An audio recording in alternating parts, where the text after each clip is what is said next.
Vamos a abrir nuestras Biblias de nuevo en el Evangelio de Mateo y vamos a comenzar esta mañana con una nueva sección donde vamos a estar estudiando el último discurso del Señor registrado por Mateo. Y sé que el Señor va a usar estos pasajes para exponer también nuestro corazón y seguir llevándonos a ver a Cristo y responder también a Él. Solo para recordar cómo llegamos hasta acá, recién acabamos de terminar una sección en el capítulo 22, donde Jesús fue confrontado por una serie de líderes que vinieron para tratar de desacreditarlo y destruir su reputación y así poder matarlo. Y en cada una de esas confrontaciones Jesús terminó exponiéndolos a ellos y demostrando cómo ellos estaban resistiendo la autoridad de Cristo, no porque no sepan quién es, sino porque no quieren que Cristo gobierne sobre ellos. Así que terminó la sección anterior con el pasaje en donde Jesús ahora les pregunta a ellos en cuanto a quién es Cristo y hijo de quién es el Mesías. Y a través de esa pregunta Jesús va a dejar todo a la luz. Ellos saben bien quién es Jesús, ellos no están dispuestos a ceder aunque Jesús les demuestre lo que la Escritura dice de él. Así que ese momento va a ser la última vez en que Jesús les va a hablar a los fariseos. En diferentes momentos él se encontró con algún fariseo que lo invitó a su casa. En algunos momentos, en reuniones como estas, él les habló públicamente, pero después de esa conversación ya no va a haber más conversación. Ahora los fariseos están decididos a matarlo a Jesús y Jesús va a enfocar su atención en sus discípulos y las personas que estaban ahí escuchando. Así que vamos a ver ahora en el capítulo 23 este discurso que Jesús va a dar. Y si ya leíste este capítulo o vamos a estudiar juntos, vas a ver que en este pasaje van a ver algunas de las palabras más duras que Jesús haya dicho. Este va a ser un pasaje en donde él no le está hablando a los fariseos, pero sí está hablando acerca de los fariseos. Él, después de haber respondido a las preguntas y haber dejado a la luz la rebeldía de estos hombres en ese mismo escenario, frente a esa misma gente, ahora va a hablarles a sus discípulos y a la gente que se había reunido ahí en cuanto a los fariseos. Y estas van a ser palabras muy, muy duras, porque estos hombres han estado resistiendo. Y Jesús reservó algunas de sus palabras más duras a personas que con conocimiento deciden ir en contra de la voluntad de Dios. Una cosa es una persona que está enredada en su pecado. Para ellos Jesús tuvo palabras muy tiernas y fue paciente. Pero otra cosa son personas que conocen las Escrituras, que reconocen quién es Jesús y que aún así deciden seguir su camino de rebeldía. Para ellos la tensión va a ir creciendo más y más. Ahora, cuando escuchemos las palabras de Jesús, tenés que recordar que Jesús no es que está tomando revancha, Jesús no es que está hablando palabras solo para ridiculizarlos o difamarlos. Él quiere decir todo esto para llamarlos al arrepentimiento. Hasta el último momento, Jesús está pensando en estos hombres también. Y Él está pensando que estos son los hombres que deberían estar respondiendo al mensaje y deberían estar guiando al pueblo hacia Él. Entonces, Jesús va a decir estas palabras duras, pero con lágrimas en sus ojos. Y esas lágrimas son lágrimas de compasión. Son lágrimas de un corazón quebrado al ver la dureza de estas personas que están yendo hacia su destrucción. Y Él les va a advertir, les va a llamar. Entonces, tenés que ver este pasaje con esa perspectiva. Lo que Jesús va a hacer ahora es exponer a estos hombres frente a toda la nación. Ahora, ponete un poquito en el lugar de esta gente. Estos son los líderes de la nación que por mucho tiempo fueron vistos como la cúspide de la piedad. La gente en general creía que los fariseos eran hombres santos, consagrados, conocedores de la Escritura. Todos los miraban a los fariseos como el referente. Eso significa vivir de acuerdo a la ley. Y estos hombres por mucho tiempo habían formado todo un grupo de líderes que estaban influenciando a toda la nación y que estaban muy cómodos y seguros en su posición, en su influencia y en su opinión de ellos mismos. Y de repente, de la nada aparece Jesús. Y Jesús empieza a ganar popularidad, la gente empieza a escucharlo a él y se da cuenta de que lo que él les enseña es distinto a lo que los fariseos le habían enseñado. La gente empieza a darse cuenta de la autoridad que Jesús tenía para hablar, la vida del Señor, y ve cómo los argumentos de los fariseos se caen uno al otro. Y ahora Jesús se va a parar frente a todos y los va a denunciar a los fariseos. Y lo que va a decir de ellos es que ellos son falsos líderes espirituales. Ellos son usurpadores. Son hombres que se habían acomodado para ganar una influencia, pero en realidad no estaban viviendo para servir al pueblo, para enseñarles la verdad al pueblo. Ellos estaban sirviéndose a ellos mismos del pueblo. Así que esto debe haber sido muy duro para estos hombres. Nadie se lo esperaba. Los líderes no lo esperaban, la gente no lo esperaba. Ellos no esperaban que Jesús tenga la valentía de hablar estas cosas. Pero de nuevo, Jesús no es que está difamándoles.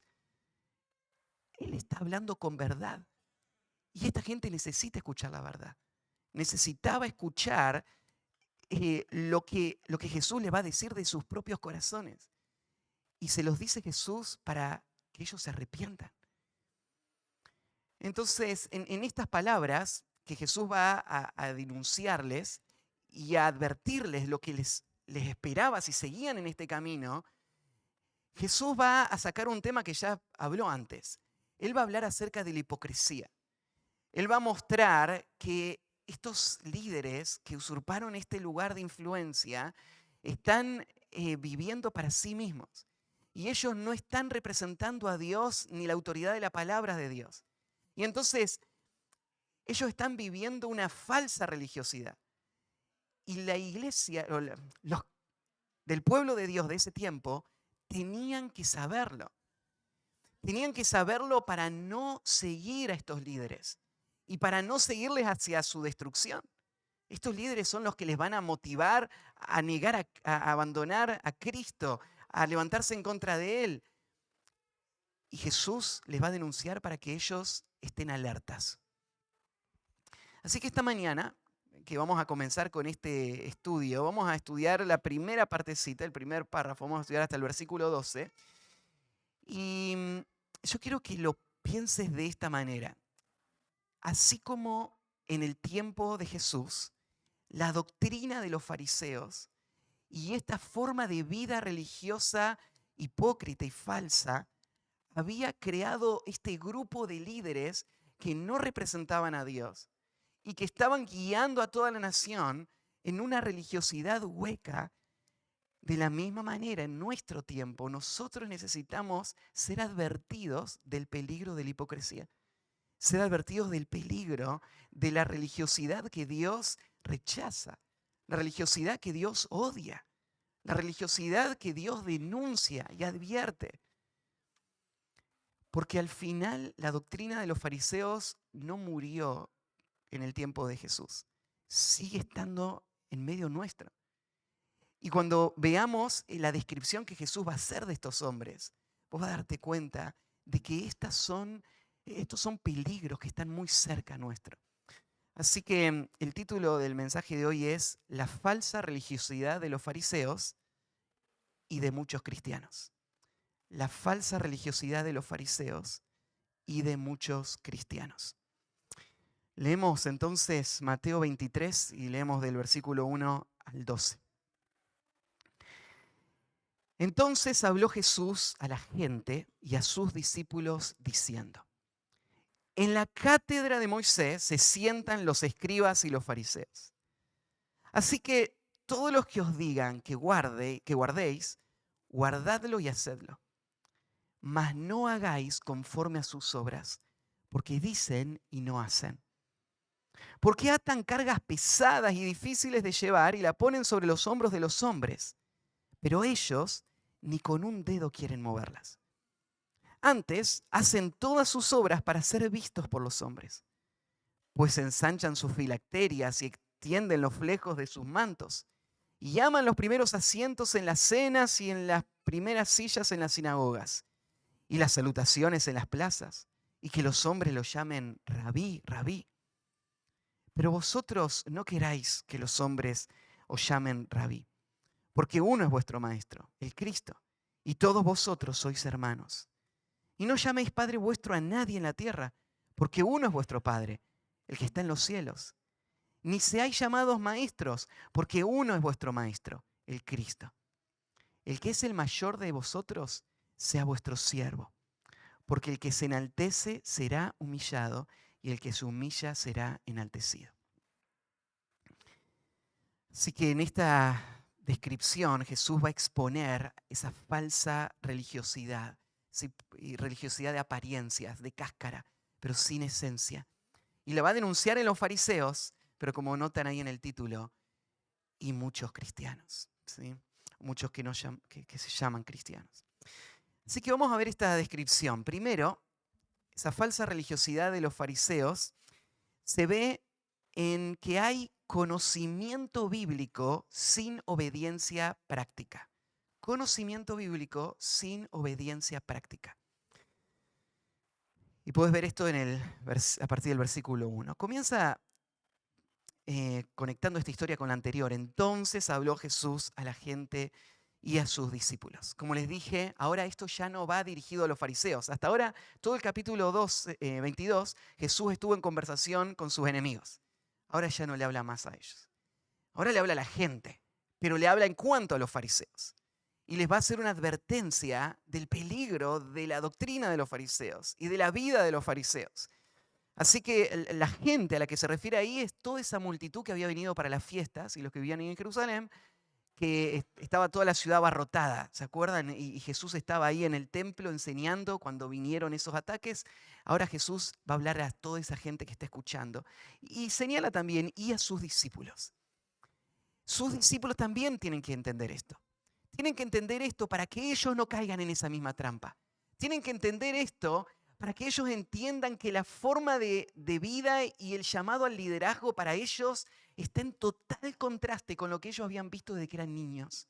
Desde que eran niños ellos habían visto a estos líderes y ahora ellos tienen que saber de que ellos no representan los hombres que hablan en nombre de Dios y que deben ser seguidos por el pueblo de Dios. Así que los discípulos tienen que ahora dar vuelta a la página y comenzar una era en donde el reino de Dios sea marcado por la sinceridad, por una vida espiritual real, que es transformada por el poder de Dios y que ama y que sirve a partir de esa nueva realidad.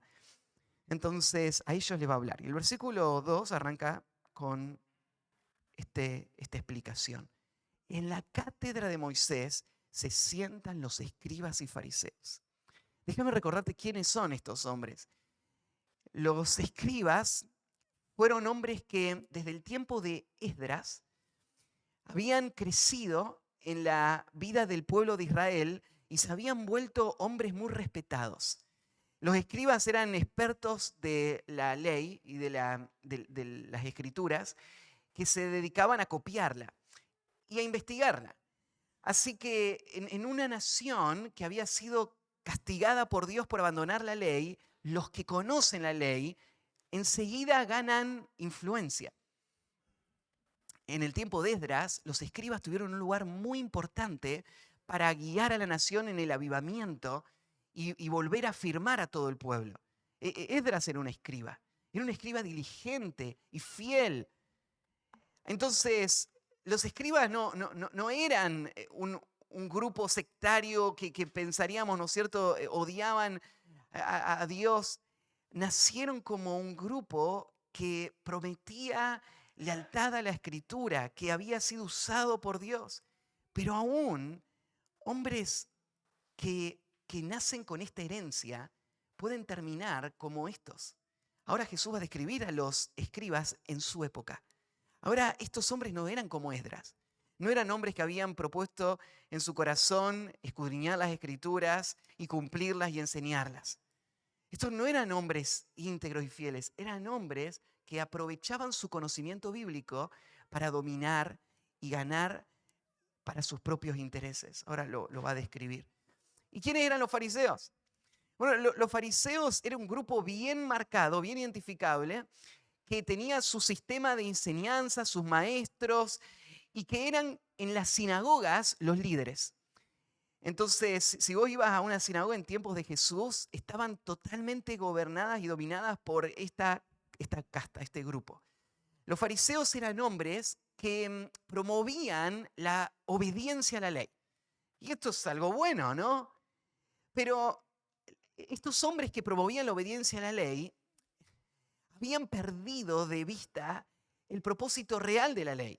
El propósito real de la ley no es justificarte, sino es mostrarte la necesidad de un Salvador. Pero estos hombres usaban la ley para tratar de mostrar su propia justicia. Así que a ellos lo único que les interesaba es que todos los vean como grandes hombres de Dios, como hombres piadosos, espirituales. Entonces ellos inventaban sus propias reglas y se las imponían a todos los demás.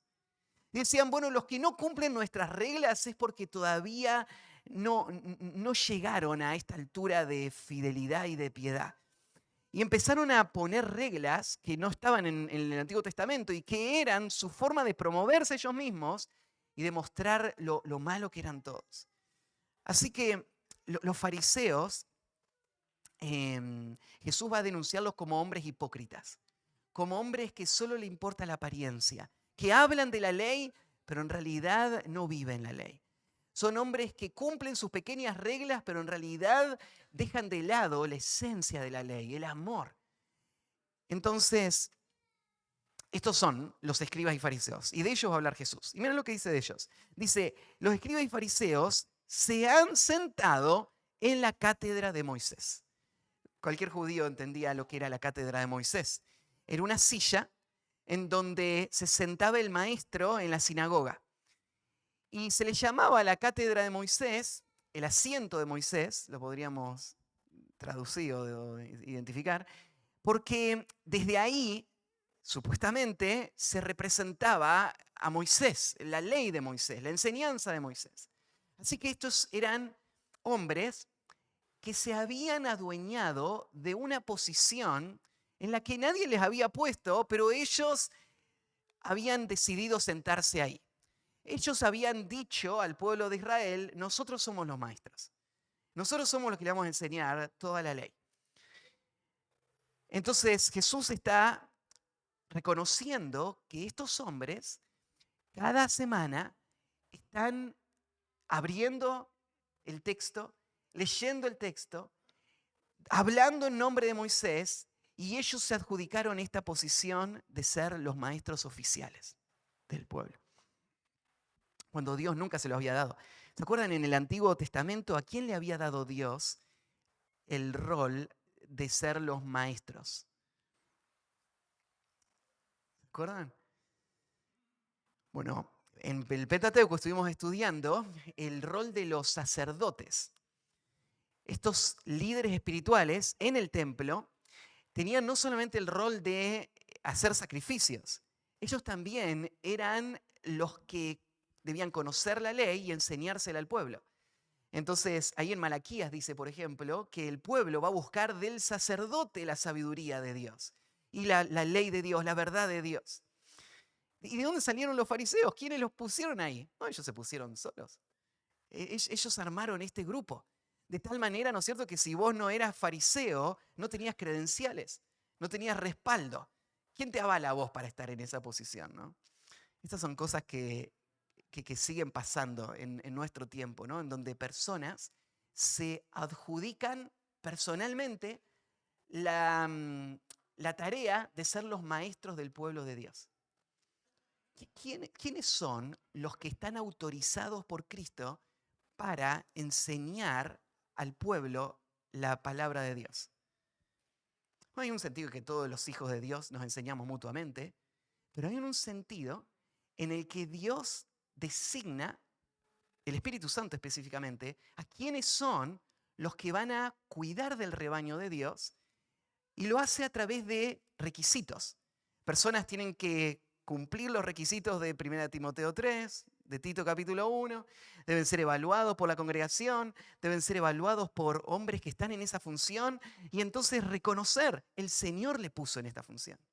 Pero ¿cuánta gente hay en nuestro tiempo que no respeta ninguna autoridad, ¿no? Y entonces ellos piensan, ay, ¿por qué yo no puedo ser pastor? ¿No? Y van a su casa, abren su garaje y ponen ahí su iglesia. Y ahora ellos son los maestros.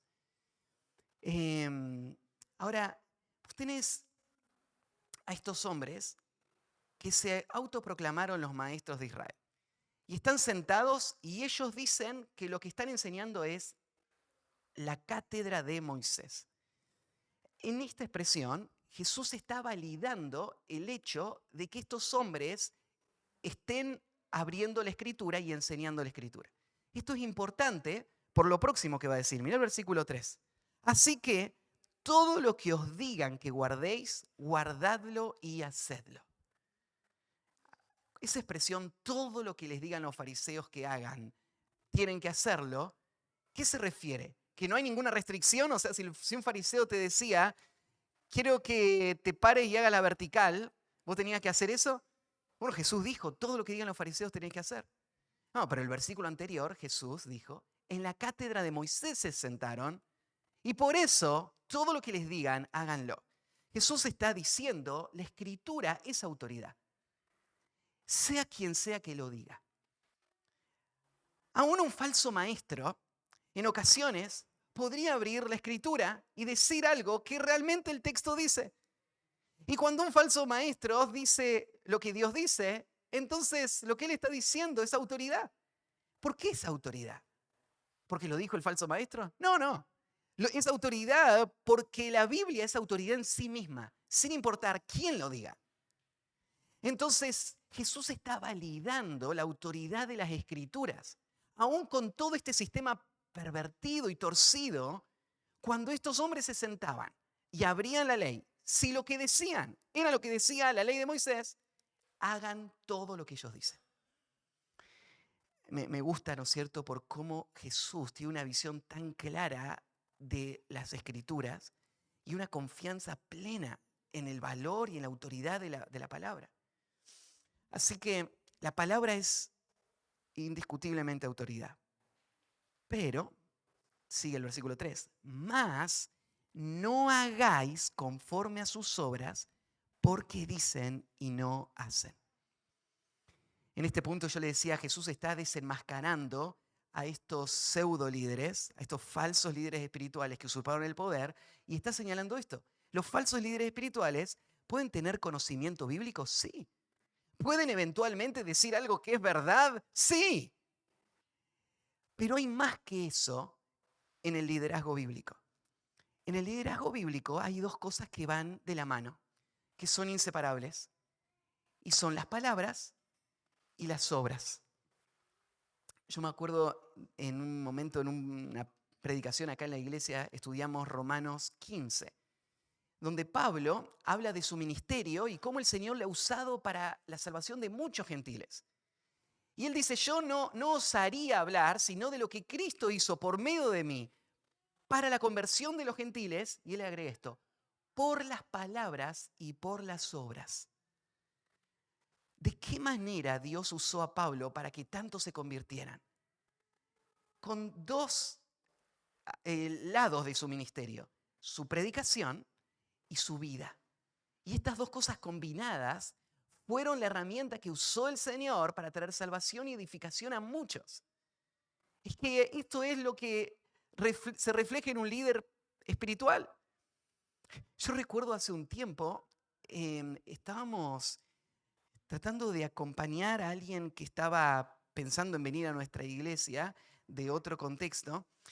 Y mientras nos contaba la situación, nosotros eh, escuchamos a personas así porque queremos proteger el valor de la iglesia local. Entonces, nosotros no recibimos personas en nuestra iglesia simplemente porque se van de otra iglesia porque no les gusta lo que le dijeron. O sea, nosotros honramos a las autoridades, le mandamos de vuelta a su pastor. Entonces, pero en este caso, él nos decía algunas cosas que nos llamaban la atención, así que nos pusimos a investigar. Y yo me tomé el trabajo de empezar a escuchar las enseñanzas de este pastor. Y mientras escuchaba la enseñanza, la verdad es que no encontré nada en su enseñanza que no fuese bíblico. Pero en el proceso de conocer más a este hombre, empezamos a ver una distancia cada vez mayor entre lo que él había abrazado, porque él había empezado a escuchar enseñanza sana, entonces él había empezado a repetir, y él estaba repitiendo enseñanza sana, pero aunque él estaba repitiendo enseñanza sana, su vida no reflejaba nada del fruto de esa enseñanza. Entonces llegó un momento donde ver a este hombre de esta manera nos llevó a pensar, este hombre no es un líder espiritual legítimo, no es un hombre que se deba ver con esa calificación. Entonces, esto es lo que Jesús está denunciando en los fariseos. Jesús no está, en otros pasajes Jesús les habló de lo que ellos enseñaban mal, ¿no? Ya vimos, por ejemplo, otros temas como, no sé, el tema del divorcio, vimos antes. Jesús les corrigió malas enseñanzas que ellos tenían. Pero el problema que acá él está señalando no es las malas enseñanzas, es una vida que no está a la altura de las enseñanzas correctas que ellos están dando. Hay cosas correctas que están diciendo. Pero fíjate, no, lo que ellos hacen, ustedes no lo hagan porque dicen y no hacen. En el libro de Romanos hay una descripción de la falsa religiosidad que va alineada con esta misma. En Romanos capítulo 2, versículo 19, Jesús está hablando de los judíos, no solo de los fariseos, de los judíos en general, diciendo así, y confías en que eres guía de los ciegos y luz de los que están en tinieblas, instructor de los indoctos, maestro de niños, que tienes en la ley la forma de la ciencia y de la verdad. Eso es lo que ustedes piensan. Somos los maestros, sabemos todo nosotros, tenemos la escritura. Bueno, versículo 21, Romanos 2, 21. Tú pues que enseñas a otro, ¿no te enseñas a ti mismo? Tú que predicas que no se ha de hurtar, hurtas. Tú que dices que no se ha de adulterar, adulteras. Tú que abominas de los ídolos, cometes sacrilegio. Tú que te jactas de la ley, con infracción de la ley deshonras a Dios. Porque como está escrito, el nombre de Dios es blasfemado entre los gentiles por causa de vosotros. Ahí tenés la descripción de hombres que tienen conocimiento bíblico, pero no una vida que está a la altura de lo que ellos profesan. Ellos no están viviendo lo que dicen. Pablo denuncia a los falsos maestros también en 2 de Timoteo 3:15 con esta expresión. Dice que tendrán apariencia de piedad, pero negarán la eficacia de ella. A estos evita. O sea, mientras lo mirás de lejos, es el hombre más santo que podés imaginar. Pero cuando te acercás, vos ves que ellos niegan con su vida el poder que la piedad tiene para transformarles, porque no se ve nada de ese fruto. Entonces, esto es el problema en estos líderes. Ellos se habían acomodado atrás de un conocimiento hueco, de un conocimiento que no traía ningún beneficio para ellos ni para nadie más. Eran hombres que no obedecían la palabra. Ahora, yo te estoy ayudando a ver la falsa religiosidad. Y quiero hacerte una advertencia, porque tal vez vos podrías pensar que lo que yo estoy diciendo es que si vos esta semana caíste en la ira, no podrías acercarte a un hermano y enseñarle que tiene que ser paciente. Y decir, no, mi pecado, ¿no es cierto?, me descalifica completamente ahora para enseñar, porque esos son los fariseos, ¿no? Eso no es el fariseo. El fariseo no era solamente una persona que caía en un pecado. El fariseo es una persona que tenía su objetivo puesto en las apariencias. A él no le importaba pecar. A él lo que le importaba era ser tenido como un hombre espiritual, un gran líder espiritual. Entonces, esto sería lo que tendrías que pensar. Mientras no haya una disposición real a someterte a la autoridad de la palabra y vivir en obediencia a la palabra, entonces vos no podés enseñarle a otro lo que vos no creés ni querés vivir. Pero si vos creés esto como verdad de Dios y vos estás bajo la autoridad de la palabra, entonces vos le estás enseñando a otro pecador cómo la palabra te está guiando a vos. Y vos le estás mostrando cómo vos estás confiando en la palabra y luchando para vivir la palabra, aunque a veces pecás. El punto no es que los fariseos pecaban, el punto es que ellos no hacían nada de lo que decían. Es que ellos no querían, no tenían ninguna intención de vivir lo que decían. Solamente le importaba que por medio de sus palabras sean tenidos como hombres espirituales influyentes. Entonces, esa pregunta podemos hacernos todos. ¿Es nuestra vida espiritual consistente? ¿Hay integridad en lo que decimos? ¿Lo creemos de verdad y estamos bajo la autoridad de la palabra, buscando obedecerlo de forma diaria en nuestra vida? ¿O nos conformamos simplemente con que piensen que somos piadosos? Segundo, vos podés reconocer a un fariseo o esta falsa religiosidad de los fariseos y de muchos cristianos porque hay firmeza en sus demandas sin consagración personal. Firmeza en sus demandas sin consagración personal. Entonces tenés conocimiento bíblico sin obediencia práctica, firmeza en sus demandas sin consagración personal. Mirá el versículo, sigue en adelante, dice, porque, esta sería una próxima característica, atan cargas pesadas y difíciles de llevar y la ponen sobre los hombros de los hombres, pero ellos ni con un dedo quieren moverlas. Estos líderes, falsos líderes espirituales, como quieren promover su propia imagen, ellos necesariamente tienen que crear reglas que parezcan muy piadosas. Entonces estos eran expertos en hacerlo. Y ya hemos hablado, ¿no?, de las reglas que ellos creaban. ¿Se acuerdan cuando hablamos, por ejemplo, del día de reposo? Que Dios les había dado al pueblo de Israel para que ellos puedan dedicar ese día a la adoración. Que dediquen ese día a amar al Señor, a estar con sus familias, disfrutando de la bendición del Señor. Entonces el día de reposo era un regalo para el pueblo de Israel, pero los fariseos lo habían vuelto en una carga tortuosa. Porque habían empezado a crear sus propias reglas. Bueno, reposo, ¿qué significa? Bueno, que no podemos trabajar. ¿Y qué es trabajar? ¿Cuánto se puede hacer sin considerarlo trabajo? Entonces empezaron a calcular cuántos pasos se pueden dar por día. ¿Qué cargas se pueden llevar encima? Entonces, ¿podemos ayudar a alguien o no podemos ayudar a alguien? No, ¿cómo vamos a ayudar? Porque ayudar, sanar a alguien sería lo que hacen los médicos, ¿no? Eso es trabajo. Entonces, empezaron a crear todo un sistema con reglas que nunca fue la intención de Dios poner. Pero como ellos caminaban solo 20 pasos, no sé, los pasos que sean los que ellos daban, ellos se creían sumamente piadosos. Y eso no era la esencia de ese mandamiento. Ellos anulaban el mandamiento de Dios para cumplir con sus propias tradiciones.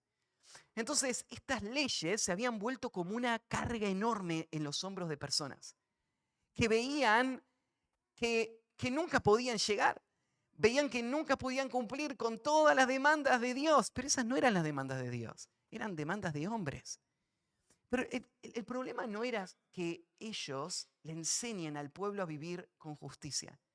El problema de nuevo tiene que ver con esa dicotomía, esa separación entre lo que dicen y hacen. Porque fíjate, grandes cargas, ustedes tienen que cumplir todo esto, ponen a las personas bajo esa carga, pero ellos no la quieren mover ni con un solo dedo. El lenguaje de Jesús es muy gráfico, te está haciendo pensar en un hombre que trabaja en el campo y tiene un animal para llevar cargas. Entonces, como él quiere hacer todo de un solo viaje y a él lo único que le importa es ganar dinero, él carga ese animal, ¿no es cierto?, hasta que está ahí aplastado por toda esa carga. A él no le importa ese animal. Él está pensando en su dinero, así que carga ese animal completamente. Y esa carga, él no la tiene que llevar, porque para eso está el animal, ¿no? Así que él no tiene que levantar ni un poquito con su dedo. Ahora, así es como el fariseo pensaba en relación a la vida espiritual. Él pensaba, yo puedo exigir, demandar y cargar con mandamientos inventados por mí para una supuesta religiosidad, para promoverme, pero secretamente yo soy un hombre impío. O sea, mientras no se descubra, en apariencia cumplo y todos me ven. Pero lo que hay en el corazón, ¿se acuerda lo que Jesús decía que había en el corazón, no? Ellos eran sepulcros blanqueados. Por afuera se veían hermosos, por adentro llenos de huesos de muertos. Ellos no querían la piedad. No les importaba la piedad. No les importaban las personas. Solo les importaba promoverse a ellos mismos. Entonces, vos ves esta marca. Estas personas que son firmes, ¿no es cierto? No, Dios demanda esto de nosotros. Ahora, vos ves a los profetas de Dios hablar con firmeza y llamar al pueblo de Dios a tomar decisiones. Vos ves al pueblo de Dios, a los líderes de Dios, vos lo ves a Elías, ¿no es cierto? Diciendo, elijan a quién van a servir, a Dios o a los Baales. Vos ves a los hombres de Dios llamar al pueblo al arrepentimiento, pero lo que tiene que estar al lado de esa convicción es una vida consagrada. Es una vida dispuesta a modelar lo que yo estoy demandando para aquellas personas que me están siguiendo. O sea, pensé en la hipocresía de un papá que le dice a su hijo lo que no tiene que hacer, mientras que él lo hace continuamente y le dice a su hijo, bueno, vos tenés que hacerlo porque yo te lo digo, no hagas lo que yo hago, hacé lo que yo te digo. Vos te das cuenta de que no funciona así, de que tu hijo tiene que obedecerte por ser su papá, claramente. Pero la influencia del liderazgo está basada en el ejemplo. Es un liderazgo ejemplar. Y entonces así funciona el hogar y así funciona la vida espiritual en todos los ámbitos. Y esto era lo que Jesús está ahora sacando a luz. Estos líderes no tenían ninguna intención de vivir una vida piadosa. Así que la falsa religiosidad, vos la ves, porque hay conocimiento bíblico sin obediencia práctica, firmeza en sus demandas sin consagración personal. Tercero, actividad religiosa sin piedad verdadera. Actividad religiosa sin piedad verdadera. En el versículo 5. Antes, hacen todas sus obras para ser vistos por los hombres. Estos hombres hacen muchas cosas.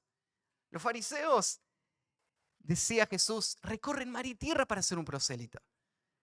Los fariseos van al templo y son los que están primero en la fila para dar sus diezmos, ¿no? Los fariseos hacen mucho. Están en la sinagoga, ellos se prepararon, están enseñando ahí, trabajan arduamente. Entonces ellos hacen actividad religiosa, muchas cosas. Pero Jesús acaba el corazón de lo que está en las motivaciones atrás de todo lo que ellos hacen. Mientras ellos están haciendo, sea lo que sea que hacen, todo lo que hacen, sin excepción, hay un pensamiento que está en su mente. Y es, ¿qué voy a sacar de esto? ¿Cómo me va a beneficiar a mí? ¿Cómo voy a ganar la aprobación de las personas? ¿Cómo esto va a fomentar mi propio valor, mi propia grandeza frente a todos los demás? Todo el tiempo ellos están calculando el efecto de lo que ellos hacen, no a la luz de la gloria de Dios, sino a la luz de su propia gloria. Entonces, Jesús es muy categórico. Hacen todas sus obras. O sea, esta no es gente que en algún momento tropieza y lucha con el deseo de ser aprobado y alabado por otros. Esta es la regla. Todos luchamos con el deseo de aprobación de otras personas. Pero estas personas viven para esto. Esto es todo lo que hacen atrás de cada acción. Entonces, todas sus obras es para ser visto por los hombres.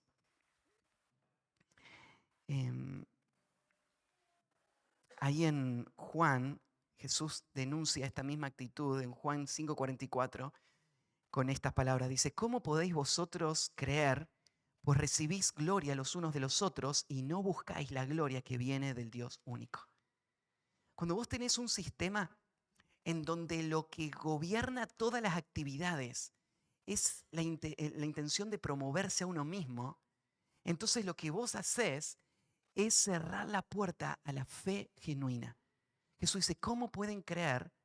¿Cómo pueden confiar en mí si lo único que están buscando es la gloria de los hombres y no la gloria que Dios da?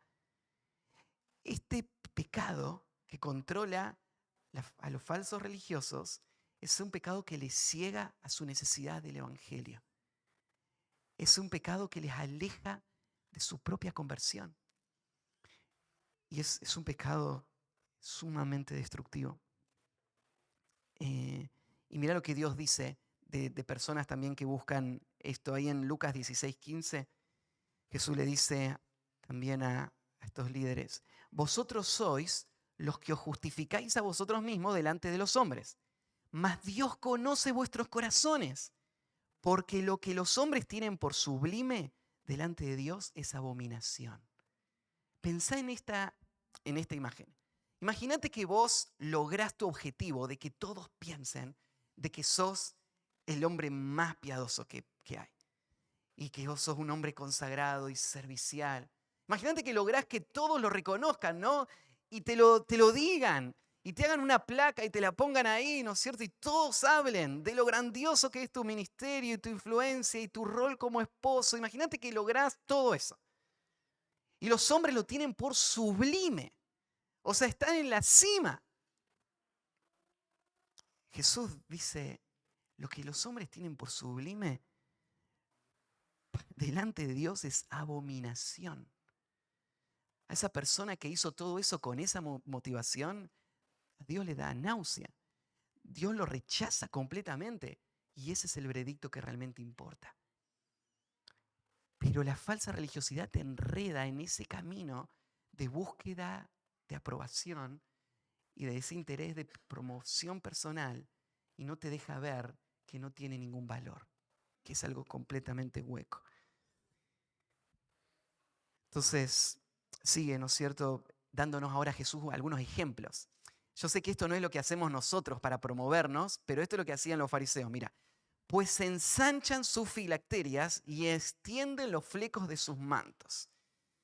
Las filacterias eran esas cajitas de cuero que se ataban en las frentes con los textos adentro para supuestamente cumplir con el mandato de Dios. Ahí en Éxodo y en Deuteronomio Dios había dicho que tenían que atarlo en sus frentes a la palabra de Dios. Entonces ellos dicen, bueno, Dios dice hay que hacerlo, ¿no? Y entonces cuanto más grande era la caja que les colgaba de la frente, ellos se creían más santos, más espirituales.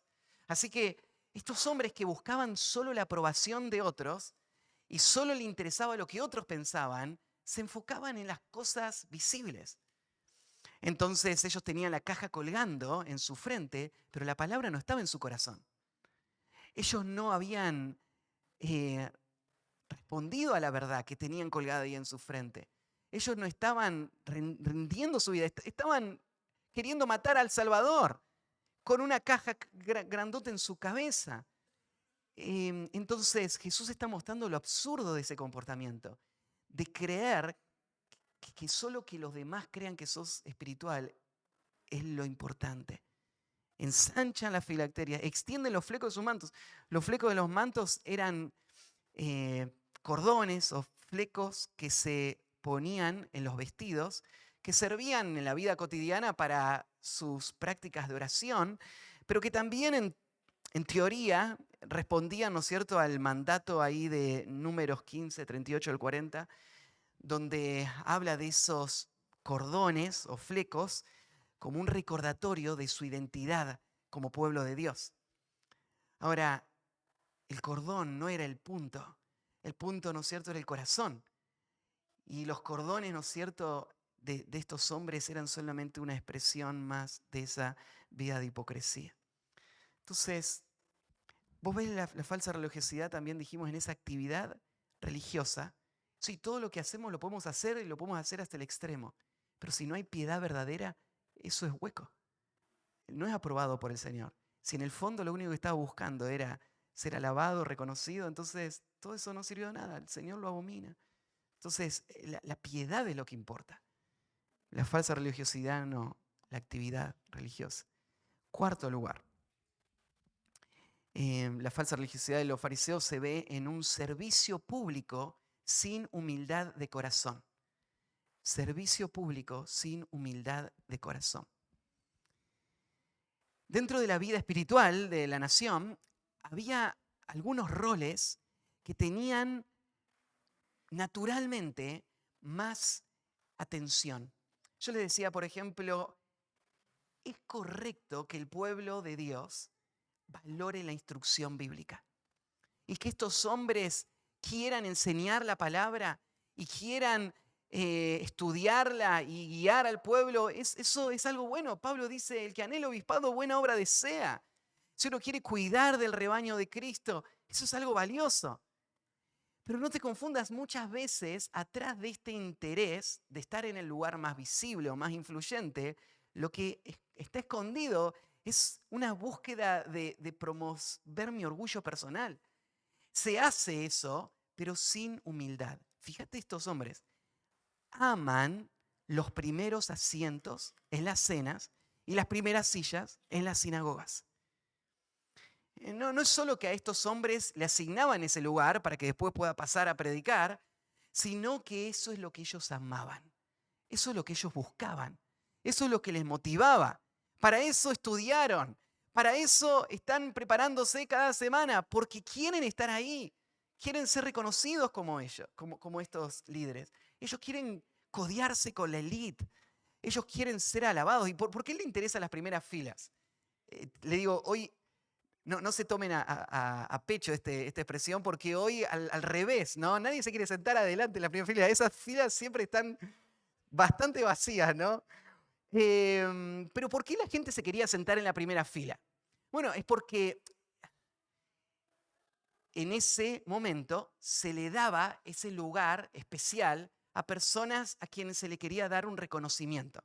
¿Se acuerdan en Santiago, capítulo 2, cuando habla de la acepción de personas? Le dice al pobre, le dicen, quédate ahí abajo del estrado, y eso significa atrás del telón, y al rico lo hacían pasar y lo sentaban en la primera fila, porque le querían dar honra al rico. Entonces, imagínate que estamos todos acá sentados. Estamos todos acá en la iglesia, ¿no? Y llega alguien y va el pastor y le dice, no, vení. Y va y lo sienta en la primera fila. Y todos los demás van a pensar, uy, ¿quién será este hombre? Que vino y lo sentaron en la primera fila. Entonces, automáticamente genera esa expectativa de un hombre importante, influyente, ¿no? Y esto es lo que ellos querían ser escoltados hasta ese lugar. Ellos querían que le asignen ese lugar. ¿Por qué? Porque querían que todos piensen eso de ellos. A ellos solo les importa la apariencia, entonces, ¿qué mejor? Me sientan en la primera fila, esto me suma puntos a full, ¿no? Para que crean que yo soy un gran hombre de Dios. Aman los primeros asientos en las cenas y las primeras sillas en las sinagogas. Esta expresión de que aman esto me hace acordar ahí a 3 de Juan, versículo 9, cuando se dice de Diótrefes que a él le gusta tener el primer lugar entre ellos y no nos recibe. Ahora, ¿está mal sentarse en la primera fila? No. Está mal, ¿no es cierto?, de que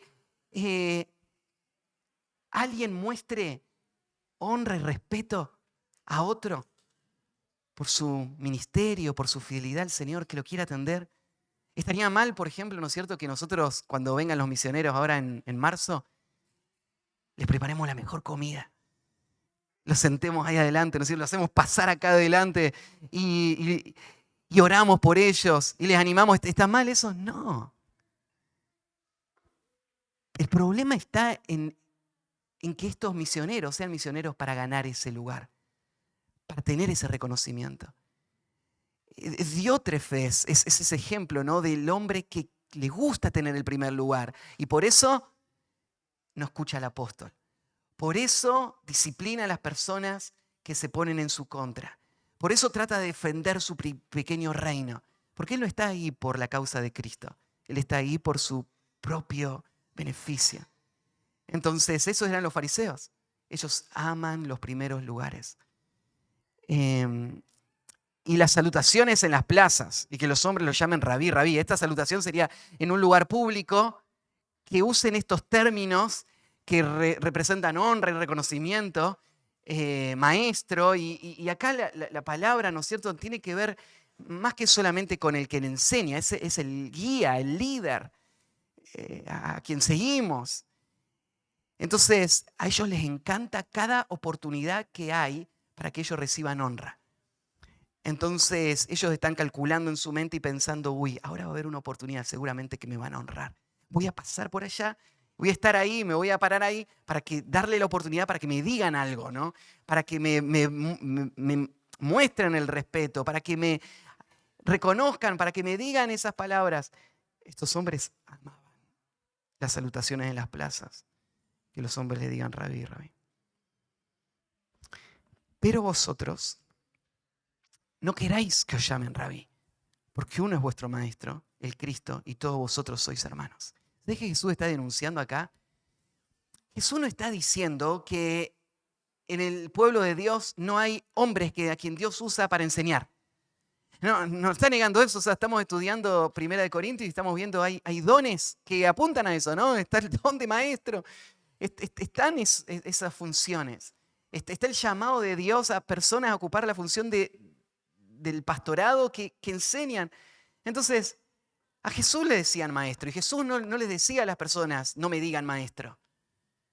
No está hablando de ese problema. Jesús está señalando la actitud de los fariseos, que lo que hacía era ponerse en el lugar de Dios. Una cosa es ser el vocero de Dios, otra cosa es creerte que vos sos Dios. O sea, ¿qué te tienen que respetar simplemente porque vos sos tal o cual persona y tienen que hacer lo que vos decís porque tu palabra tiene más autoridad? No hay nadie de esa categoría. El único que no se le puede retrucar nada, el único que hay que aceptar todo lo que se le dice, es a Cristo. Cristo es el único maestro en este sentido superior. Cristo es el único a quien hay que honrar. Fíjate la contradicción de estos hombres que querían que los traten como maestros, pero ellos, aunque le decían maestro a Cristo, no lo escuchaban, no le obedecían a él. Entonces Jesús le está diciendo, ¿ustedes que se creen que son Dios? No. Y él dice, nadie es así. Todos estamos en el mismo plano. Todos estamos bajo la autoridad de la única voz autorizada, del único guía, del único líder, del único maestro que nos enseña lo que tenemos que creer y hacer. Lo que dice Cristo es la autoridad final para todos. Entonces, vosotros no querráis que os llame rabí porque uno solo es. Todos vosotros sois hermanos. Esta afirmación, de nuevo, no niega la delegación de Dios de autoridad. Entonces los niños no le pueden decir a papá, ¿y por qué vos tenés que poner las órdenes acá? Somos todos hermanos, dijo el pastor hoy, ¿no? No hay otro maestro. Sí, somos hermanos, pero en el hogar el Señor administró la autoridad delegándole a papá el ser la cabeza del hogar. Y papá puede tomar decisiones que están en la Biblia y decisiones que no están en la Biblia. Papá puede decidir, por ejemplo, a qué hora hay que levantarse, aunque no hay ningún versículo bíblico que diga a qué hora hay que levantarse. Porque Él es el que ordena el hogar, Él gobierna la casa, como dice ahí en 1 Timoteo capítulo 3. Entonces, sí, hay un orden social, hay un orden en la iglesia, hay un orden en la familia. Entonces, Jesús no está erradicando todo eso, no, son todos hermanos, porque hay grupos que piensan así, no es válida la función pastoral, no está bien llamar a alguien pastor porque somos todos hermanos. Entonces, no hay que distinguir a nadie como autoridad, pero no es verdad. El Señor ordenó la vida de la iglesia con autoridad, delegada en personas que son los obispos, los administradores, los que gobiernan. Y entonces está estos roles. Pero Jesús está diciendo, no hay nadie que sea Dios. Cristo es la única autoridad suprema. Todos nos sometemos a Él. No hay ninguna autoridad independiente.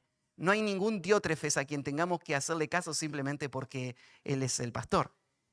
Lo que hay son personas que administran autoridad que está basada en Cristo y solo en Cristo. Todos obedecemos a Cristo. Entonces, versículo 9. Y no llaméis Padre vuestro a nadie en la tierra. De nuevo, aclaración. Jesús no está diciendo que no le podemos decir papá a nuestro papá.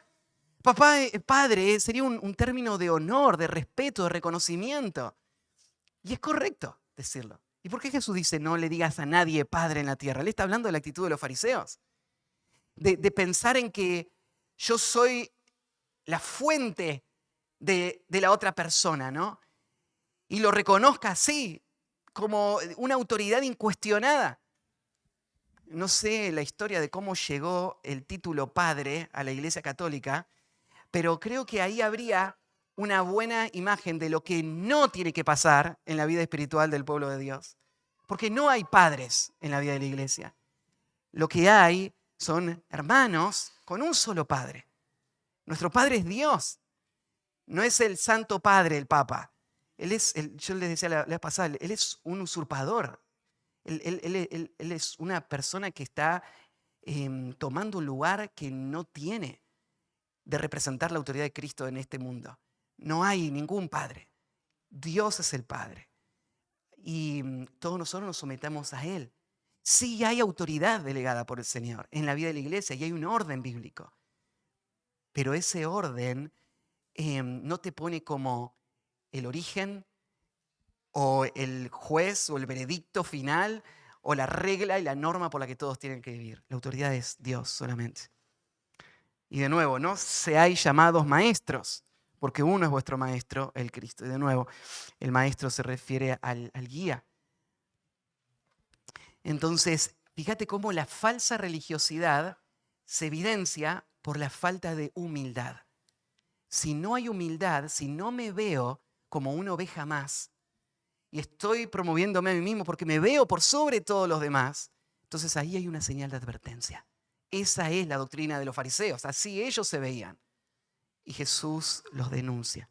En último lugar, quinto, la falsa religiosidad de los fariseos y de muchos cristianos se ve en que hay aspiraciones de grandeza sin entrega en el servicio. Aspiraciones de grandeza sin entrega en el servicio. Versículo 11. El que es el mayor de vosotros sea vuestro siervo. Porque el que se enaltece será humillado y el que se humilla será enaltecido. Fíjate que Jesús acá no ataca el concepto de grandeza. Grandeza es un concepto válido. Lo que ataca es la definición de grandeza. Buscar la grandeza es correcto. Si definimos verdaderamente qué es grandeza. ¿Qué es grandeza? Grandeza no es estar por encima, sino que es estar por debajo. Grandeza no es usar, sino servir, entregar.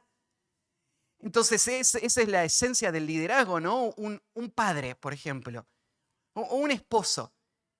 Él tiene la autoridad para decidir qué hacer en la vida de la familia y de su esposa.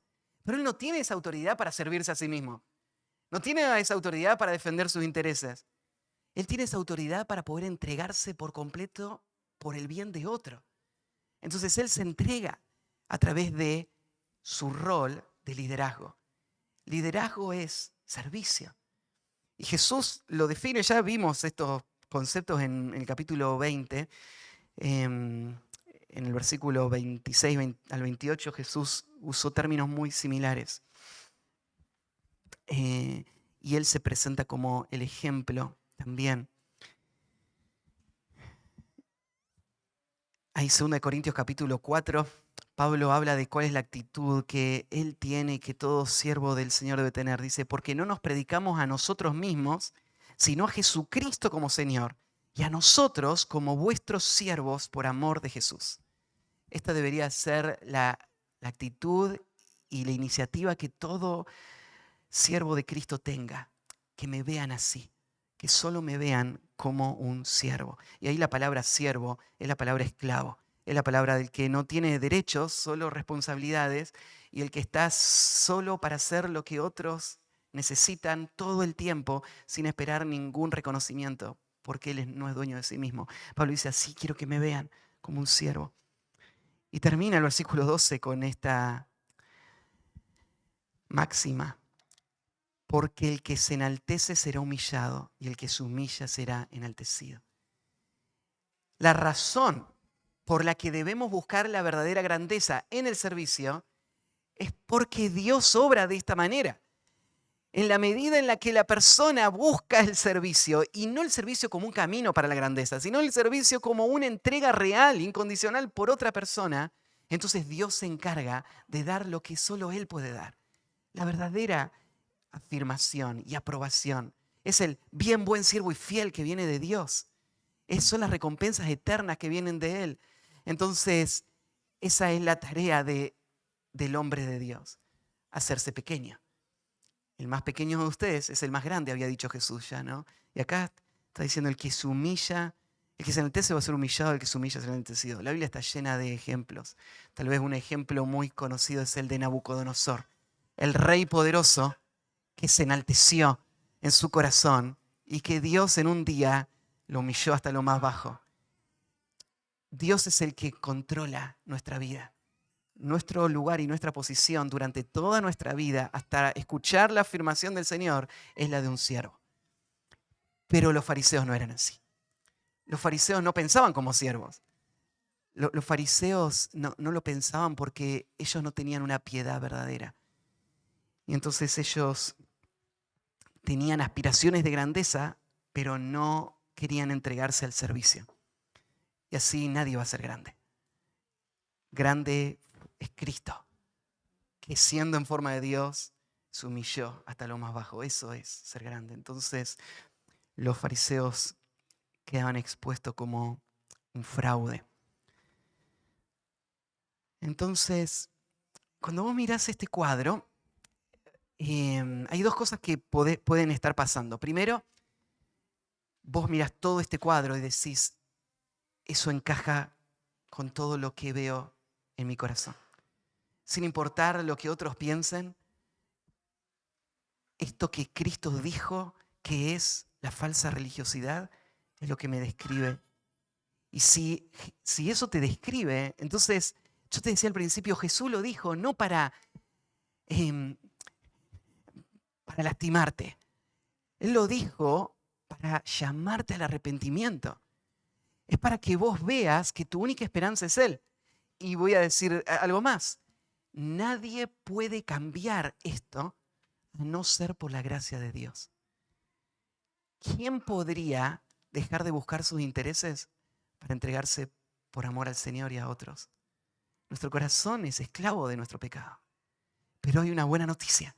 Cristo vino a darnos libertad. Él vino a librarnos de la falsa religiosidad.